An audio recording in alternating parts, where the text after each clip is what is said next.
आज आहे नवरात्रीचा 5वा दिवस म्हणजेच 5वी माळ. तर आजचा कलर आहे हिरवा. आता पहाटचे 5 वाजले होते. मला दुर्गा सप्तशतीचा पाठ करायचा होता. त्यामुळे मी आज माझा पहिलाच पाठ होता. त्यामुळे अगोदर संकल्प करून घेतला का कोणतेही पारायण किंवा पूजा करायची असते तेव्हा आपल्याला संकल्प करायचा असतो. म्हणजे जी आपली मनातील इच्छा आहे किंवा माझी सेवा रुजू होऊ दे यासाठी आपल्याला संकल्प करायचा असतो.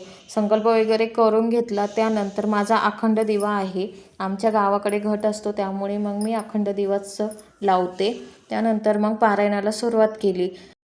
मला तर पूर्ण 2 तास लागतात हा पाठ कंप्लीट करायला. त्यानंतर मग पाठ पूर्ण झाल्यानंतर आरती वगैरे करून घेतली आणि त्यानंतर मग बाकीची घरातील कामं आवरायला घेतली. पहिले नाश्ता करून घेतला आणि त्यानंतर मला वरती टेरेसवर गहू वाळत टाकायचे होते. खूप दिवस झाले होते त्यामुळे गहू काही वाळत टाकलेच नव्हते. चाळायचे पण होते. मग शिवचे पप्पा घरी होते तर त्यांना म्हटलं मला वरती नेऊन द्या. मग मस्त गहू वगैरे वाळत टाकले. त्यानंतर मग मला ब्लाऊज शिवायचं होतं. ब्लाऊज शिवलं. कशी स्लीव झाली प्लीज कमेंटमध्ये नक्की कळवा. धन्यवाद.